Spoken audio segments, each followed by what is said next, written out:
Now, and listen to this part because this is very important because this really screwed me and Bo up. Hello and welcome back to my channel. I am Catherine and today's video is a little different. Normally I talk about teaching online and ways to make money while you travel, but today we're talking about just traveling. Specifically, how to get to Holbox if you are in Mexico. Holbox is so much fun.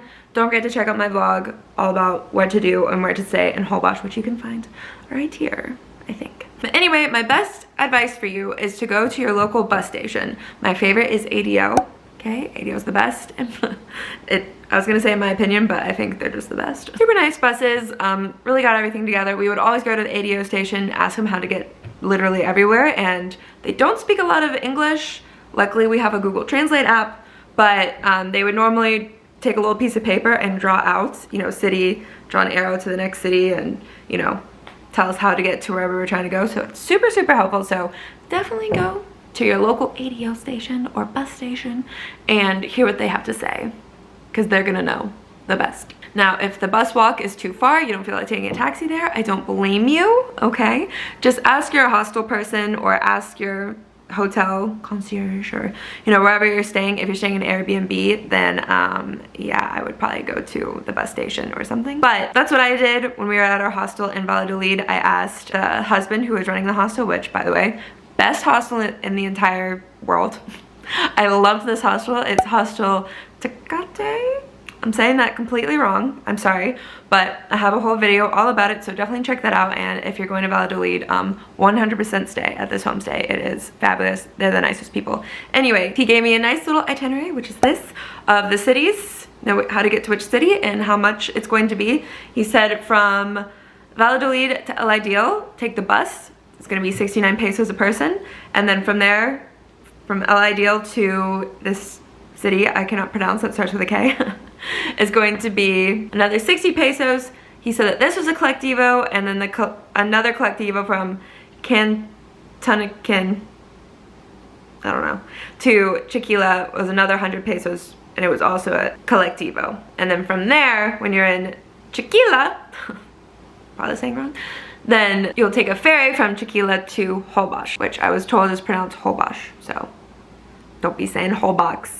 They don't know what you're talking about. Holbox, I'm pretty sure. Don't take my word for it. I clearly don't know how to speak Spanish. But on our journey, it didn't quite go down like this. What happened for us is we took the bus from Valladolid to El Ideal. We got off at El Ideal, looked around. We did not see any collectivos anywhere.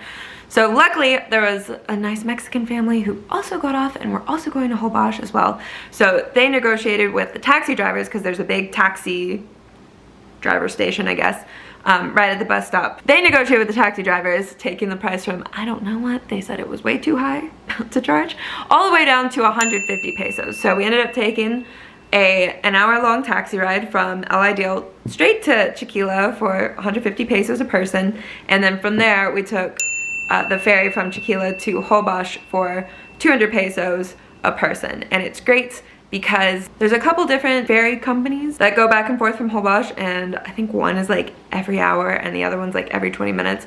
I don't know, the ferry was no problem at all, it was great. But yes, I don't know if it's a language barrier or what, but a lot of people will tell you there's a collectivo somewhere, and I think you just have to be at the right place at the right time to find the collectivo. But half the time when they said there was a collectivo, we could not find a collectivo and ended up having to take a taxi, which is no big deal, but that is kind of a price difference, so just something to be aware of. Now, and listen to this part because this is very important, because this really screwed me and Bo up. Leaving Holbox, when you're done with Holbox, you're like, had a great time, this was a blast, I have to go now. Buying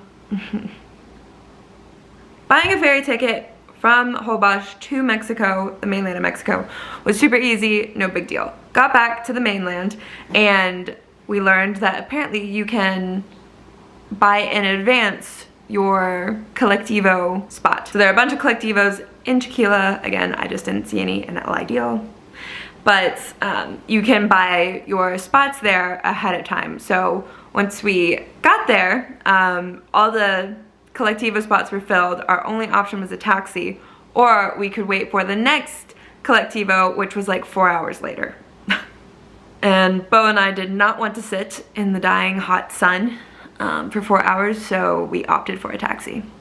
And because we were splitting it, it ended up being about $50 to take a taxi from Chiquila to Playa del Carmen. That's where we were going. It's about $50, so it wasn't bad because we split it, so it was about $25 each.